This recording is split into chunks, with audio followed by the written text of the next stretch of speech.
For a customer who actually is not willing to, or do not have the capital at the moment to purchase system upfront, effectively there are two options available in the market today, which obviously Reon is also providing, and they are a lease or a power purchase agreement. Now, fundamentally, from a client's point, they both are the same because both allow you to pay on an effective kilowatt per hour basis. But there are certain treatments between the two which kind of make the customer decide which one would they prefer, because each customer's financing solutions are linked to their own capital requirements and the balance sheet requirements and constraints.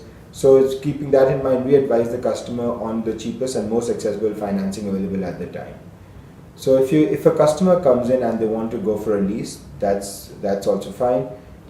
But here's some process delays. When you go for a solar lease, you effectively are buying a financial product and not buying energy. While on a power purchase agreement, you're effectively buying electricity and it's not a financial product.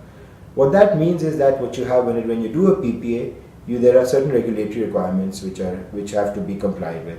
You need a generation license from NEPRA. Selling electricity without that is illegal. Secondly, commercial terms, while not necessarily require the regulator to be involved, those details have to be made public. While in a lease, there is no process delay because you don't require NEPRA approval. Commercial terms will be the same as any other standard lease that you see in the market, whether it's a genset or it's a car.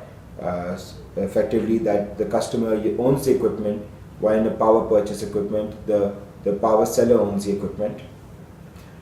In both cases, the customer is entitled to buy the equipment should they feel that at that point there is a much cheaper source of financing for them to avail rather than avail it through Reon. And fourthly, which is most important, is of course accounting treatment. For large corporates, how they manage their balance sheet is very important, especially when you talk about multinationals, where a lease is classified as a capital expenditure. Hence, the approval processes for doing a capital expenditure are quite lengthy. So in those cases, customers tend to go for a power purchase agreement. And at the end is, of course, both models at the end of the term of the contracts offer a transfer. The PPA is a BOT, which is a build, own, operate, transfer model, while a lease is effectively at the end of the contract, the equipment is handed over to the customer.